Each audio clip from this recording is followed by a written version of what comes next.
प्रथम स्कंद की कथा में श्री वेदव्यास जी की रचना, जहाँ से मंगलाचरण आरंभ हुआ, वर्णन कर रहे हैं। श्री व्यास जी ने मंगलाचरण करते हुए भागवत का प्रथम श्लोक, बड़ा ही सुंदर इसकी भगवान की स्तुति वेदव्यास जी के द्वारा की गई है। जन्माद्यस्य यतुन्वयादितरतः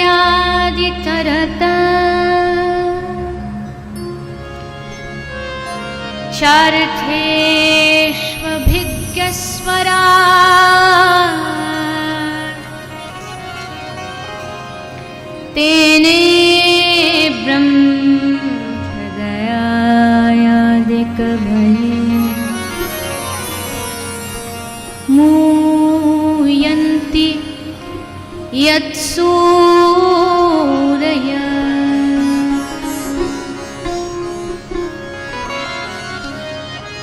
तेजो वारी मृदां यथा विनिमयो यत्र त्रिशर्गो मृषा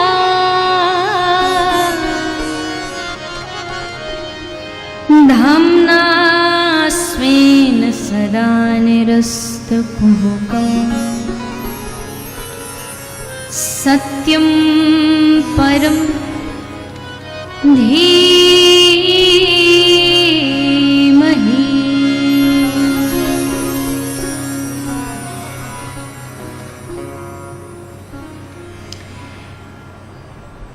श्री व्यास जी ने मंगलाचरण किया, भगवान को प्रणाम किया, और बड़ा ही ऐतिहासिक मंगलाचरण है। इसके बारे में भागवतकार भी बड़ा सुंदर वर्णन करते हैं, किस प्रकार सत्य को प्रणाम किया गया, न राम न कृष्ण न देवी न दुर्गा, केवल सत्य को प्रणाम किया।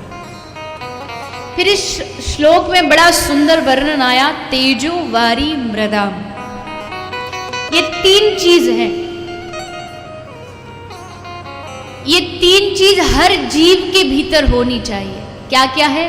तेज मतलब अग्नि, वारी मतलब जल, और मृदा मतलब मिट्टी।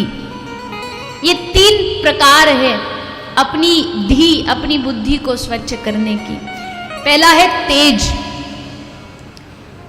वृंदावन यानी इस ब्रज धाम का तेज भी अलग है, वारी भी अलग है, मृदा भी अलग है।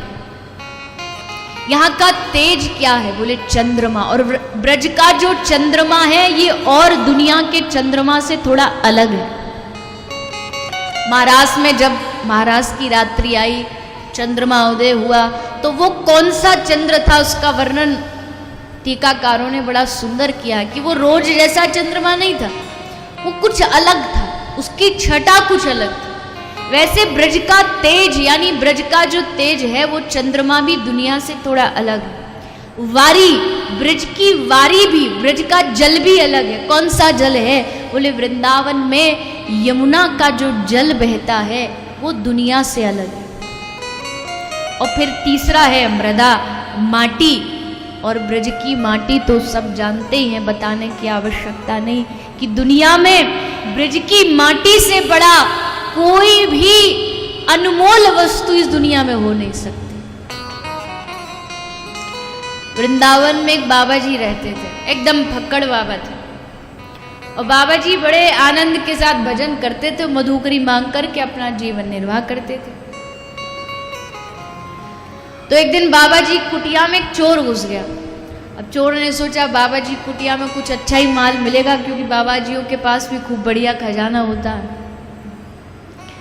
तो पहुंच गया कुटिया में। अब जाके देखा कि बाबा जी के कुटिया में एक बड़ी सी अलमारी रखे, उसमें ताला लगा।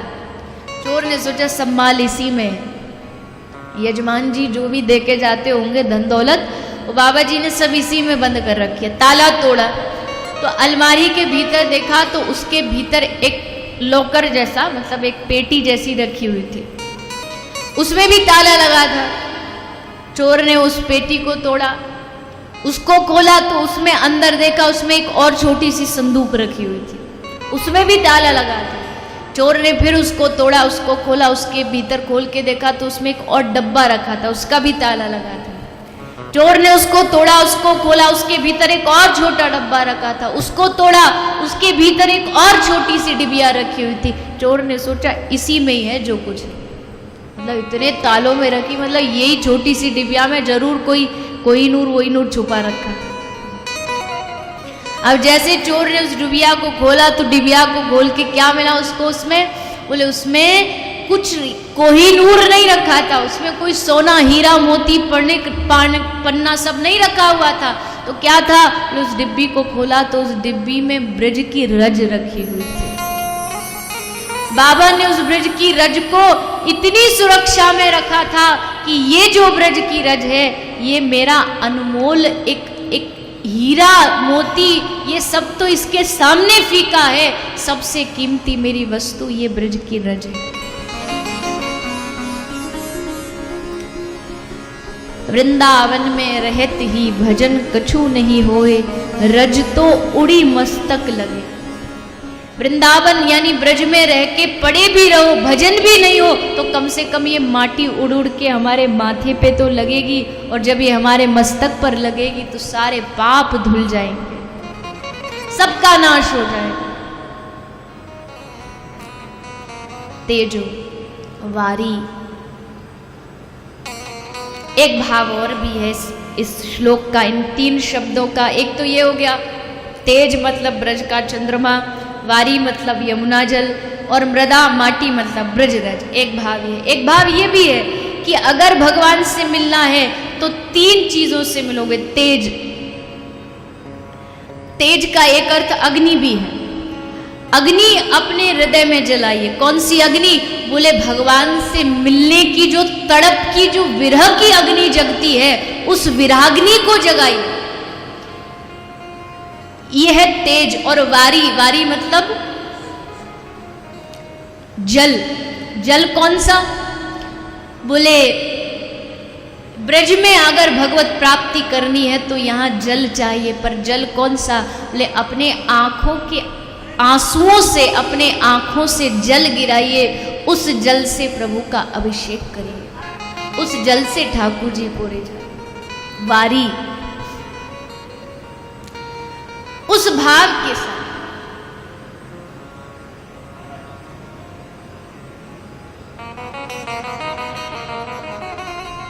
वारी यानी वो भाव, आंख से गिरा हुआ अश्रु, उससे श्री ठाकुर जी को मनाइए। ध्यान रखिएगा, इस ब्रज में आकर के भगवान से छल कपट मत करिएगा। जब भगवान के द्वार पर जाएं, श्री गिरिराज जी की शरण में जाएं, मुखार बिंद जाएं, तो भगवान के चरणों में हाथ जोड़ के ये मत कहिएगा, अरे प्रभु हम तो आपके बड़े भक्त हैं, आपके यहाँ मिलने आए हैं और अब हम पर कृपा कर दीजिए। ठाकुर जी कहेंगे काहे का भक्त है तू? चल दुनिया से झूठ बोलने पर कम से कम मेरे सामने तो असलियत बता दे कि कितना बड़ा भक्त है। किस बात के भक्त? अगर भाव ही नहीं है तो फिर भाव के बिना उस भक्ति का लाभ क्या हुआ? हमने सोचा जैसे हम दुनिया को दिखा देते हैं थोड़ा सा वेशभूषा बदल के कि देखो भाई हम भगत जी हैं, वैसे ही हम भगवान को भी दिखा देंगे और भगवान राजी हो जाएंगे। हाँ, भगवान आपके स्वरूप को देख करके एक बार खुश तो अवश्य होंगे, जरूर होंगे।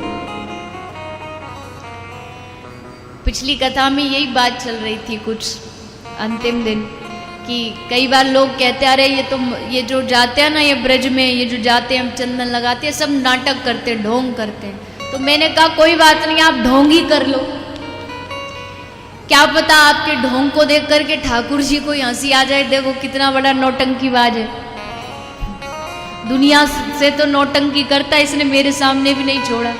इस बहाने कम से कम आपको देख तो लेंगे, कम से कम आपको देख के हंसेंगे तो। और भक्ति क्या है? भक्ति यही है कि मेरे कारण प्रियतम को सुख मिल जाए, बस यही भक्ति है। मेरे कारण वो हंस भी ले, थोड़ा सा आनंदित भी हो जाए मेरे नौटंकी को देख के, तो भी समझ लो ये भी भक्ति हो गई, ये भी भजन हो गया।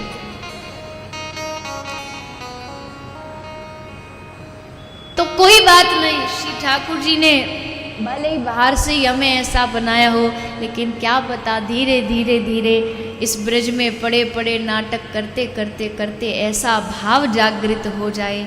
और यही तो लेने हम आए हैं प्रभु, वो भाव हमारे अंदर आ जाए जिस भाव से आप मिलते हो, उस प्रेम से जिससे आप मिलते हो, प्रेम हमारे भीतर आ जाए।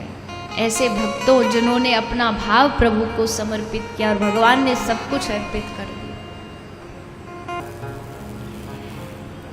तो तेजो वारी, वारी मतलब आंखों का जल, और मृदा मतलब रज। रज कौन सी चाहिए? बोले गुरु चरणों की रज हो।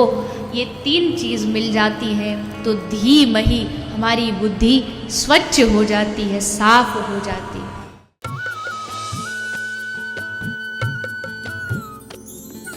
सर्वधर्म संगम, धर्म के सच्चे प्रहरी।